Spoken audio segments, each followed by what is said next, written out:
Hi guys, Stephanie here, and welcome to my channel, The Oracle Path. And I'd like to use this channel to talk about everyday spirituality and how we can live a spiritual life in such a mundane world. And so one of the topics I want to address today is empathy. And I think what we get in the spiritual community about being empathic a lot of times is a very altruistic kind of viewpoint, meaning, if we're super spiritual, then we'll be empathic and compassionate and understanding, and we'll be there at all cost, even at our own cost, to be helpful, to help problem solve for people, and that we just feel other people all the time, and this is good, this is great. But I tend to differ. I don't think that that's really entirely healthy.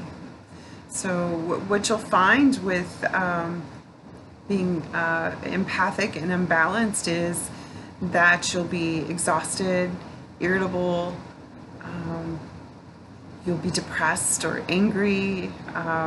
You could have all kinds of different emotions that are really inexplicable, or you tend to not know exactly where they're coming from.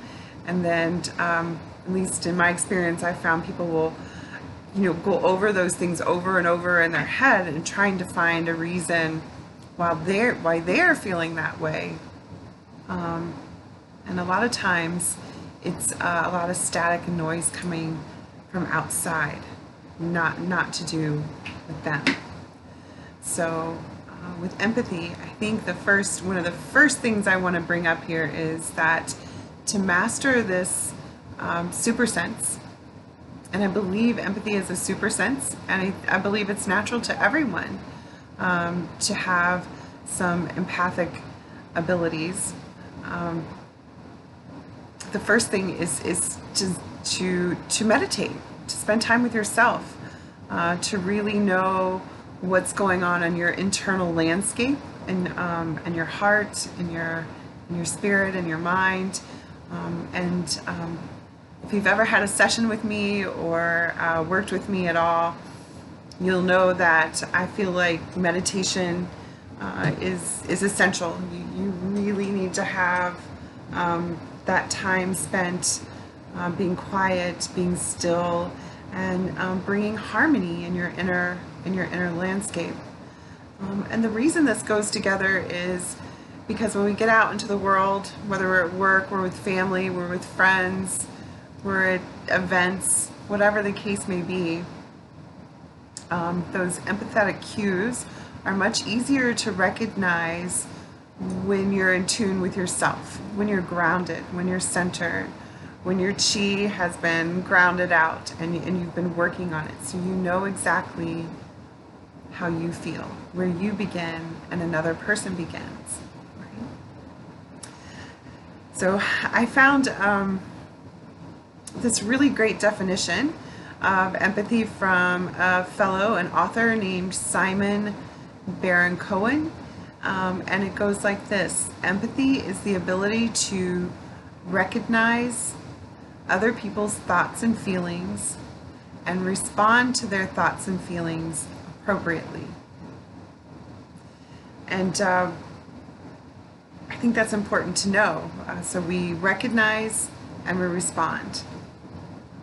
So the first thing is to recognize your own feelings and your own inner landscape before we can begin to project onto others what they might be feeling.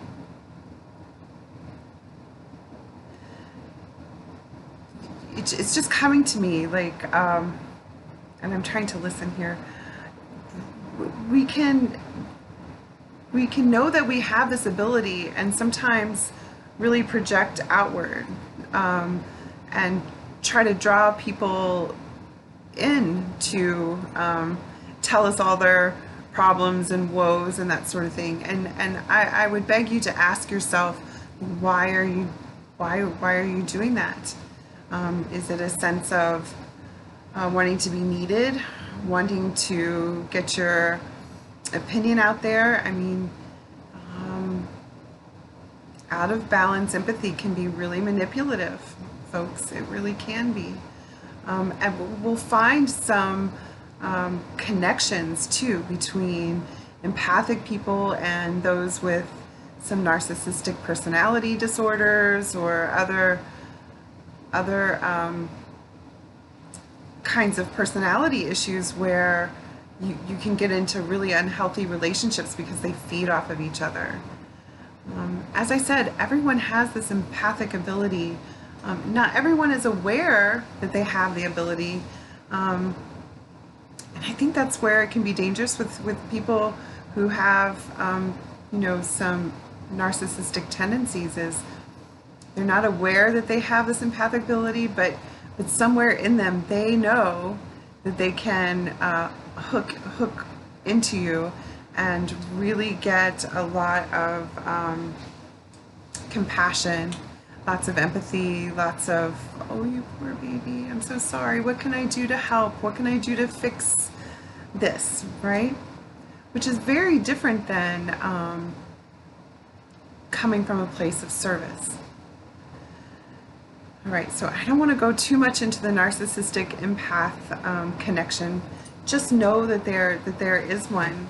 In fact, scientists have been exploring these empathic abilities, and they've found that there are mirror neurons in the brain that really illuminate these kinds of things. And we're not going to go too far into the science part. I want to give you practical things, and I want to give you another way of thinking about being an empath,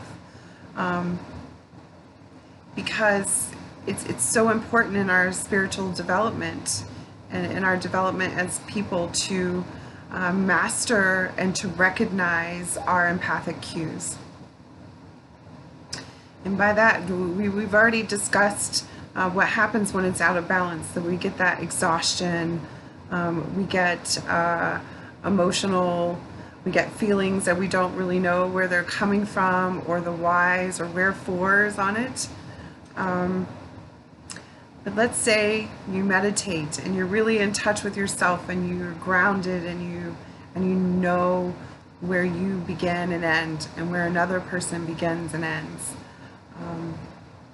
Then those negative situations will not come in and blow up your life as much as they would have. Like, they don't have an opportunity because you've empowered yourself with information, and you can also empower other people to be more cognizant and aware of what they're going through and how they can resolve some of their own issues.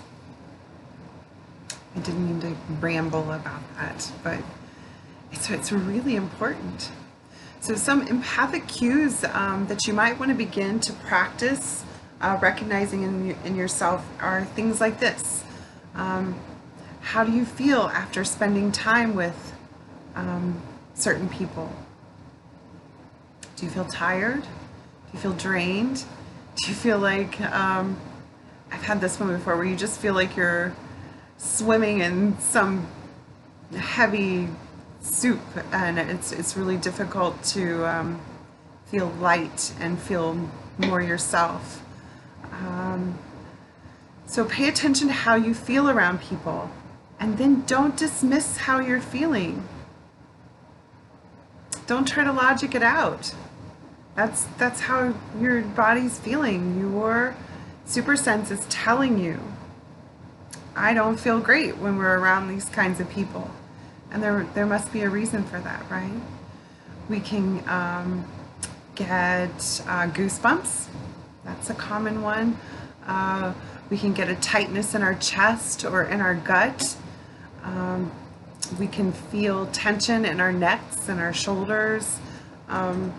So really pay attention to how places and people make you feel in your body, and then act accordingly. So, I find this a lot with people who come to see me who are in jobs, for instance, that they just really hate, and they're all, their bodies are, stressed to the max, and their muscle aches, and they're constantly getting sick, or, it could be a plethora of problems.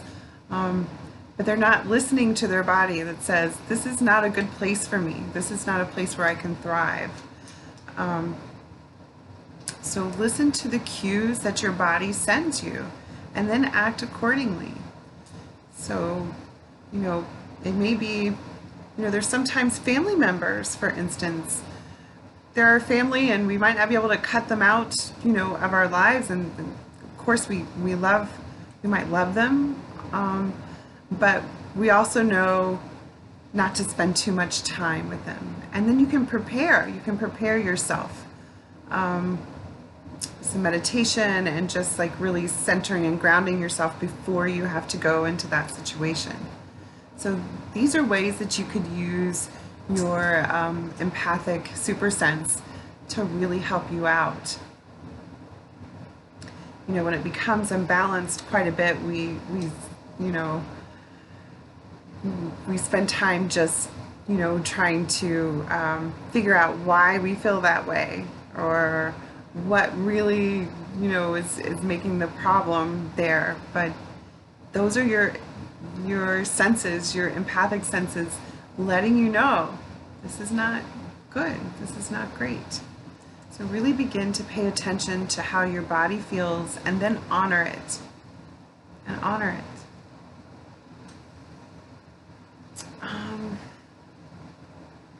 I hope this is a good tool to start, to begin to master that empathic super sense.